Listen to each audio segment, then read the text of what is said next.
Khamzat Chimaev says he's constantly in training camp. He's ready to fight at any time. Don't blame it on his personal issues.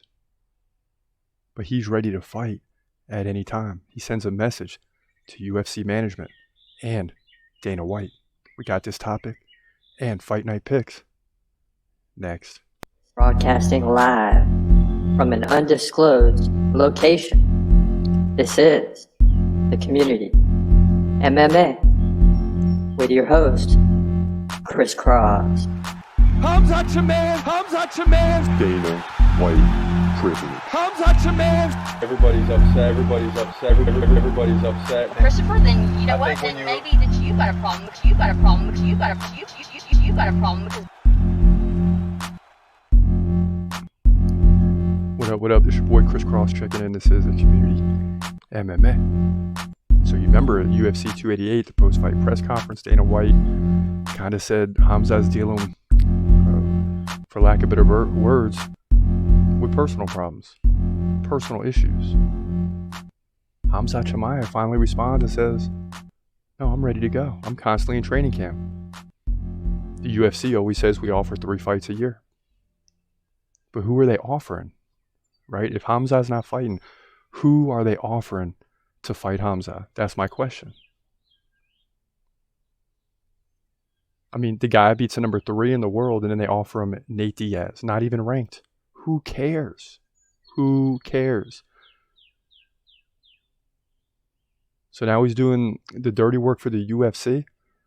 They want to send Diaz out with a loss, so they're not happy with Khamzat. That's not what he's here for. He's here to fight for titles. Nate Diaz's days of winning titles in the UFC are over, unless they just give him a shot and he goes in there and does something, which, you know, Nate Diaz could do. Look what he did with Leon Edwards, almost finished him in the 5th. But his days of climbing the ranks and fighting for titles is over. That does nothing for Khamzat. He shouldn't be blamed for that. And you know what? They sent him a bigger message by moving him down in the rankings to number 4 in the welterweight. Put Bilal above him. Are you serious? Khamzat's only taken fights above him. So the only options he had at the time was Usman for the title or Colby Covington. Neither one would fight him. And isn't it funny now that Usman isn't the champ? Now suddenly he has renewed interest in fighting Khamzat. He didn't want to fight him when he's the champ because he didn't need him. Now he needs him, and he wants to fight Khamzat. That's what we're dealing with. Or he needs a top 5 middleweight. Those guys aren't trying to fight him. Can barely get Costa to agree to a fight. So who are they offering to fight Khamzat? Nate Diaz? Other unranked guys? Maybe a number 10 guy? For what? Even if he wins that, you're going to tell him, hey, you need another fight.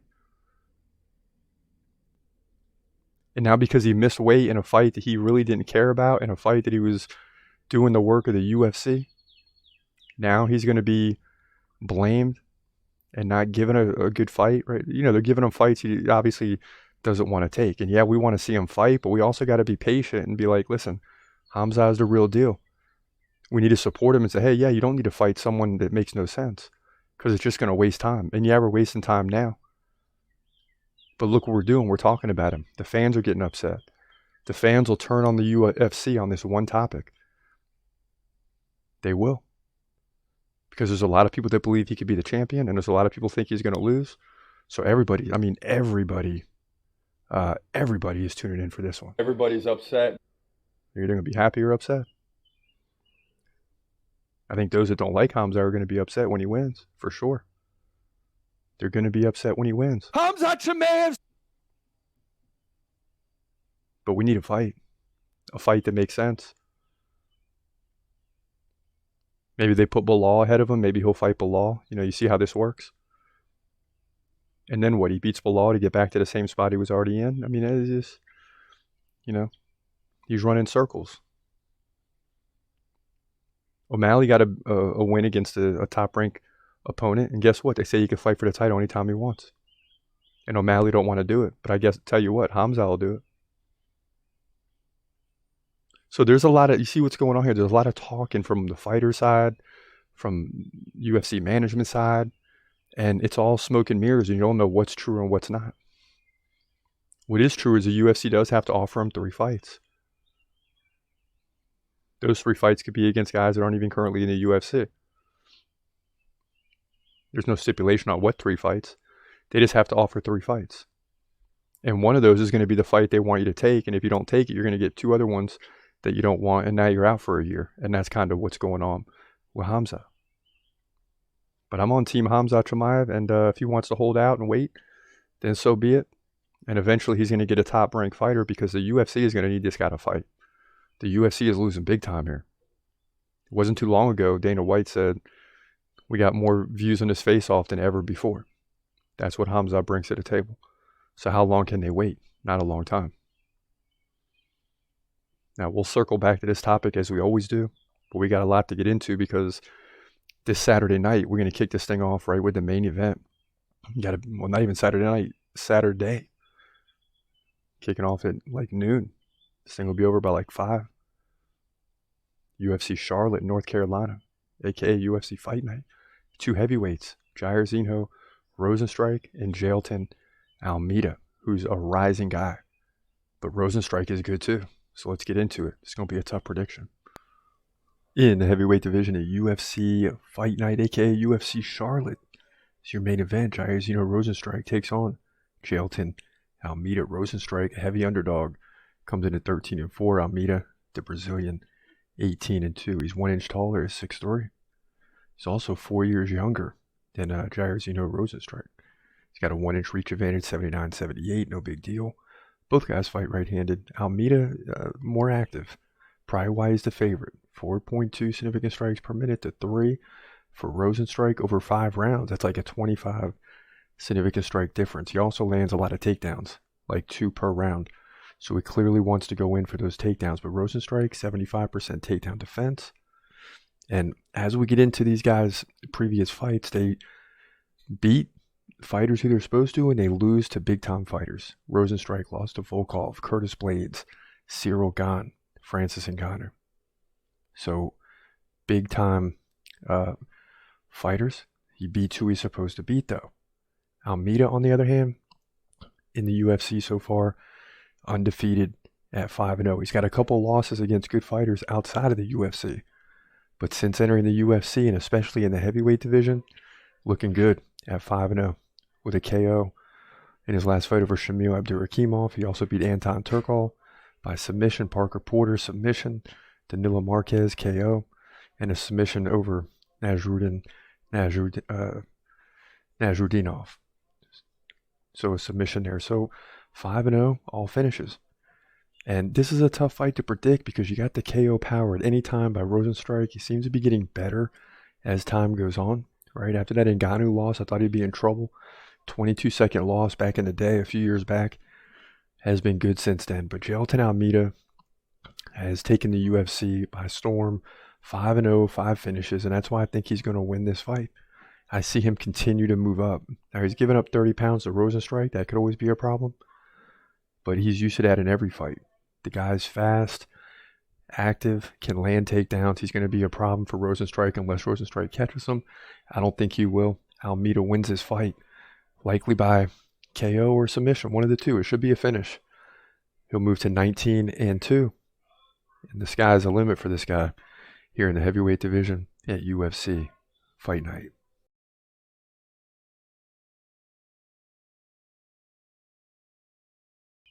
It'll be interesting as Almeida comes up. You got the speed against strength, and the strength only is more and more as you go up the division. I mean, the strength just gets better. You're talking Cyril Gane, you're talking John Jones, you're talking Sergey Pavlovich. And how will that stack up, the speed versus the power? But this is going to be the first test, and it just gets tougher after this. So we'll see what Jailton Almeida can do, because if he wins this, he's getting a big-time fight next against a Pavlovich or someone or maybe even a Cyril Gane. That could happen too. And that might be a fight that Cyril Gane wants to take. So interesting opportunity here for Jailton Almeida. We'd like him to win, but it's not going to be easy. Make no mistake about it. Now in the co-main, you got Anthony Smith versus Johnny Walker. This is like 5 or 6 versus 7, something like that. 2 guys in the top 7, good fighters. Both win, a lot of fights and lose to guys that are really good, making a prediction even tougher. But I like these type of predictions because this is a tough one, but it's 2 guys that have been around a while. So we like to pick on this one. In the light heavyweight division at UFC Fight Night, you got Anthony Smith, 36-17, taking on Johnny Walker, comes in at 20-7. Another Brazilian on this card. Seems like every card, you got a lot of Brazilians. So he's 20-7, Smith 36-17, both veterans of the game, both guys who beat the majority of their opponents, but they lose, big time fights only. Walker 2 inches taller at 6'6". He's 3 years younger at 31. He's got a 6-inch reach advantage. Both guys stand right-handed. Walker a little more active, 3.6 significant strikes per minute to 3 for Anthony Smith. So he's got a little bit of an advantage here, but not by much. Takedown game, non-existent for these two.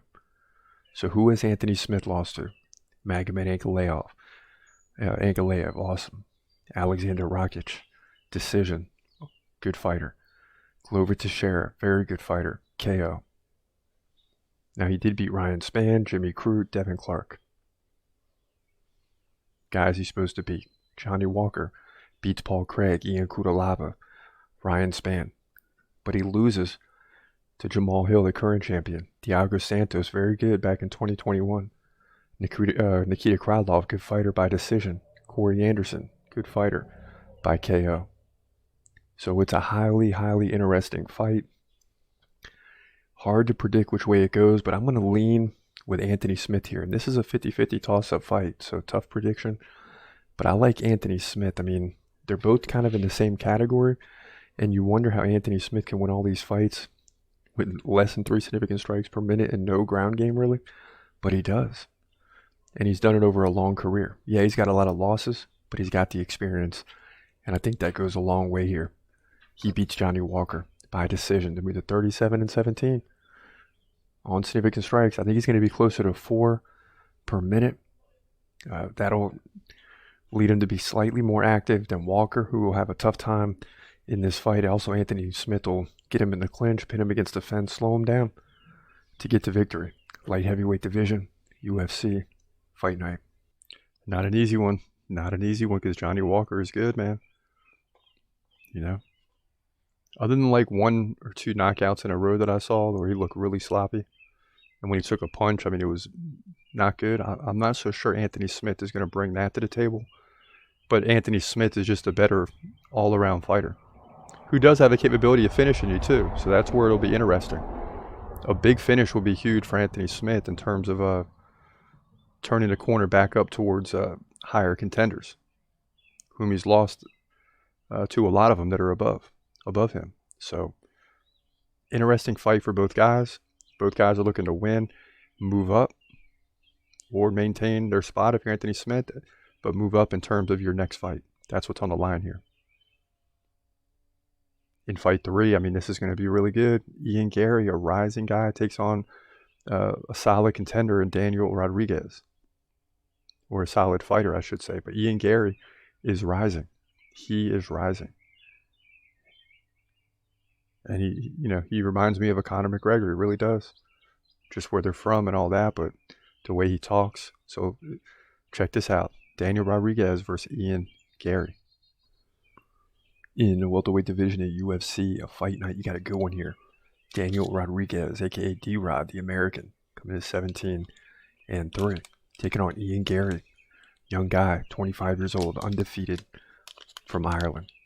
So 2 wrecking balls getting ready to collide. Now, Ian Garry, 2 inches taller. They're pretty tall dude, 6'3". He's 25, D-Rod 36, slowing down a little bit. Both guys about a 75-inch reach. Ian Garry fights right-handed. See how he does against a southpaw and D-Rod. Both guys very active. That's why this is going to be a great fight. People are looking forward to this one. You got D-Rod at 7.4 significant strikes per minute. That's crazy. Ian Garry, 6.8. They're both hovering right around 7. A lot of activity. The takedown game isn't really there for either of these guys. Now, D-Rod come up to loss to Neil Magny. It's a step up, right? Lost by submission, but he did beat Li Jingliang, good fighter. Kevin Lee, really good fighter. Preston Parsons, Mike Perry. So it's going to be a real challenge for Ian Garry, who's working his way up. He beat Son Keenan, he beat Gabe Green, he beat Darian Weeks, he beat Jordan Williams. But none of these guys are as good as D-Rod. He's got the capability of finishing anyone at any given time. And I wouldn't be surprised if he did win. I mean, guy wins 85% of the time. But I'm leaning with Ian Garry in this fight. He's got to pick up the activity and slow D-Rod down. I think he does that just with his energy. He may struggle in the first round with the left-hander and D-Rod, but he'll get it together in rounds 2 and 3. Could be a split decision, but I like Ian Garry to win 2 out of the 3 rounds to remain undefeated at 12-0 and get the victory. All on significant strikes and really strike defense because of his activity, right? D-Rod isn't quite as used to that. So Ian Garry wins by decision, 12-0. In my opinion, welterweight division, UFC Fight Night. Yeah, it's a good fight because he's facing a good southpaw. And this is where the rubber meets the road, right? In these type of settings. We know Ian Garry's good. We know he stacks up well with most fighters. But now he's just got to prove, hey, I can beat a southpaw that's a good striker and can finish people. And, you know, add that to the resume, basically. That's what's up for grabs for Ian Garry. But it's going to be a great fight. Make no mistake about it. Now, as we jump into Q&A, Khamzat and the dude list big in the topics of discussion today. So Isaiah Knoll says Khamzat, Ikram Aliskerov, and Bo Nickel will be top 3 of the middleweight division. I could see that. I could see that for sure. Khamzat, Amina. Everybody is scared.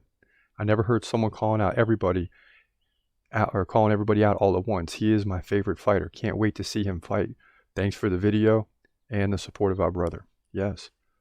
You know, it's just I'm a big Khamzat fan, man. And when it's like your favorite fighter's on the shelf, it's like, it's not good. We need this guy in the octagon. D. Micah Reynolds says, he got shelved a while ago. Let's go already. I'm trying to tell you. Kenneth Bruner, this is starting to become the big elephant in the room for the UFC. Love him or hate him, everyone wants answers to why Khamzat doesn't have a fight. This is ridiculous and a shame. And guess what? Maybe when he fights, all these boo birds will start to appreciate the fact when he goes out and dusts someone off. Maybe they'll start to come around because they were mad at him that he didn't fight Nate Diaz. Ahmed Aldrawi. USA doesn't want Khamzat to fight, laugh out loud. They are scared of those guys. I mean, I would be scared of Khamzat too, and I'm American.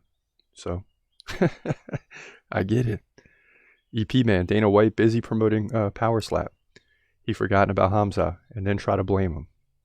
I mean, yeah, that's what's going on because, you know, the questions are getting big now, like what's going on? Like, obviously, you know, to say Khamzat doesn't want to fight in so many words and that he's got personal stuff and things like that, that's crazy talk because he wants to fight. Khamzat wants to fight.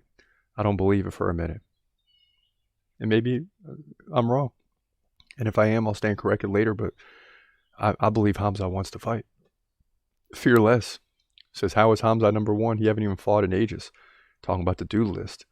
That's not his fault. And that doesn't change the fact that he's my favorite fighter. That's what the dude list comes down to. Khamzat's my favorite fighter.